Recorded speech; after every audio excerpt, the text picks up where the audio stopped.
All right, let's get started. Hi everyone, my name is Soldana and I am an American musician, writer, blogger living in Paris, and I wanted to kick off my long format content with a quick Q&A. So I posted on my Instagram story a couple days ago soliciting questions from you, and now I'm going to answer them. So let's dive right in.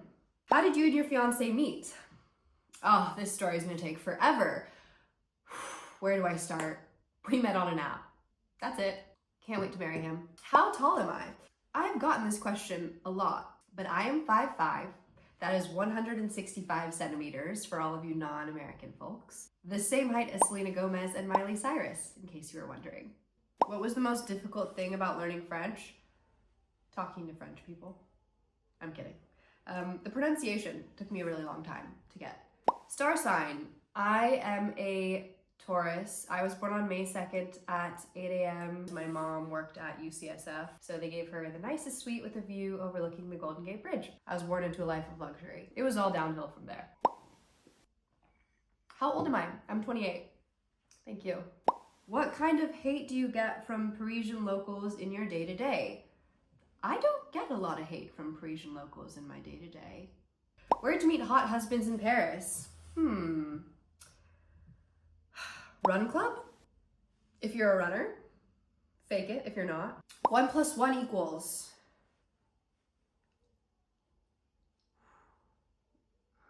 I need a calculator for this, sorry.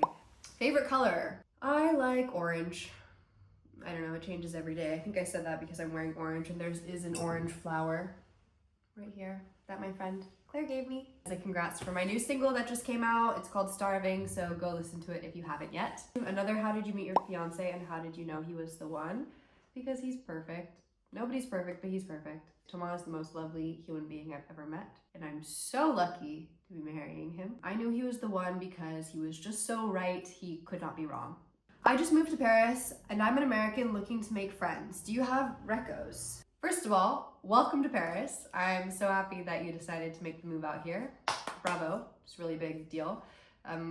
You're lucky because a lot of expats have a much easier time making friends, in my experience, because the international community is very open to welcoming newcomers and you'll very quickly find your bearings. I would say don't be afraid to DM people. I received plenty of DMs on social media from people being like, hey, I'm also an American in Paris, or I'm also new to Paris, I would love to get a coffee with you. And I've made long-term friendships that way. So good luck. I hope you make friends soon. There were a lot of questions asking me about how I moved to Paris. I feel like I've said this throughout my shorter videos before, but let's put it all in one place, shall we? My journey to Paris kind of started maybe in middle school. I started taking Spanish, and it was my first time learning a second language, and I loved it. So when I was 15, I begged my parents to send me on a study abroad, and bless them, they did. I went to Spain, and I lived with a host family there, and I went to Spanish high school. Then for my 16th birthday, my mom came to pick me up from Spain, and she took me to Paris for the first time.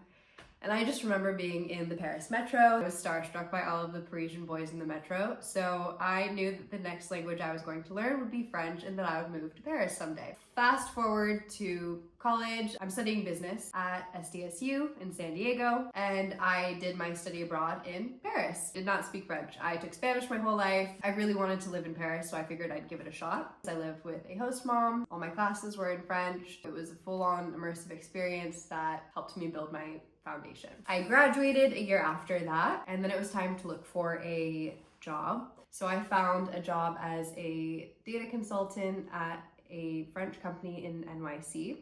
I remember clicking on the apply button and seeing that they were headquartered in Paris and thinking to myself, oh, like it would be really cool if one day maybe they would transfer me to Paris and then I could go and live there again, because I really liked my study abroad experience. 2 years into working for the company, I was transferred to Paris. In March of 2020, we all know what happens next. It's COVID. I still moved after a couple of hurdles. I got stuck in London for a bit. Long story. I can do a separate video on just how I moved to Paris if you guys want. I switched jobs to an American strategy consulting company called BCG, Boston Consulting Group. I have been with them for the past 3 years.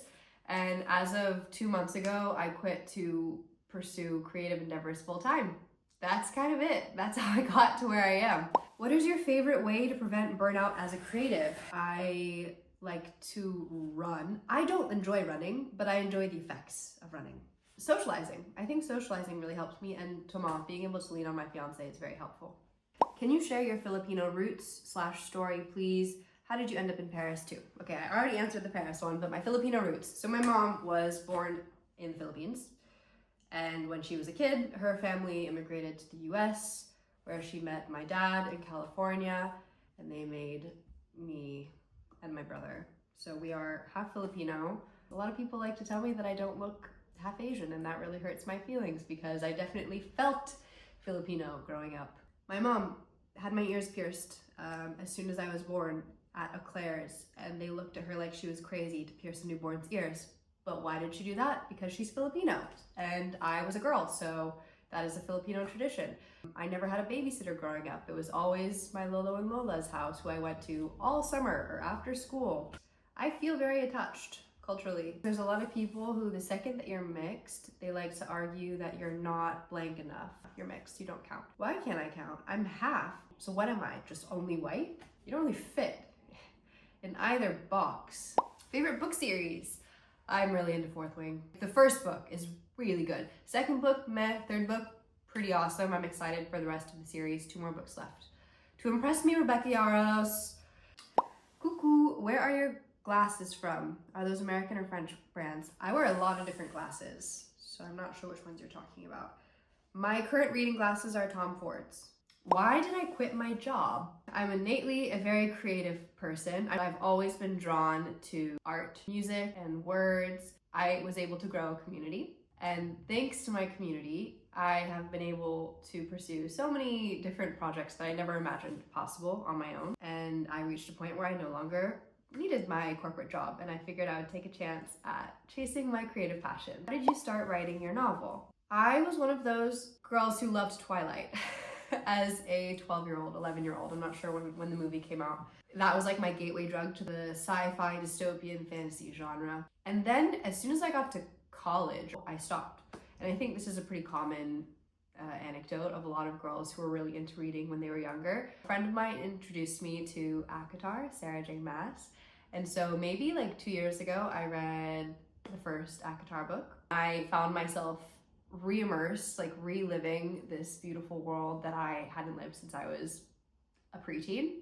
I like making up worlds. So I figured I would try to write my own. I'm almost done. I'm working on my final draft. Hopefully that'll be out soon and you can read it and let me know how I did. Where is my music link? My music name is Soldana. That is not my real name, by the way, but it is my persona that I use on social media and for all of my creative projects. So that's how you can find me on Spotify or Apple Music or Deezer. How are you so beautiful? Oh, thank you. My parents, I guess. Asian baby. How do you manage to keep up with content? I write everything down. I really like the act of like writing in a notebook. And so when ideas come to me, I write them down. Sometimes I just do it directly in my notes app if I don't have a notebook on me. That usually helps me come up with content ideas quite regularly. Do you speak Tagalog fluently? I sadly do not. My mom immigrated to the US during a time where it was heavily frowned upon to not speak English, but I never got around to fully learning Tagalog. I know bits and pieces. Not enough. If I had to start over moving to France and finding a job there, how would I do it?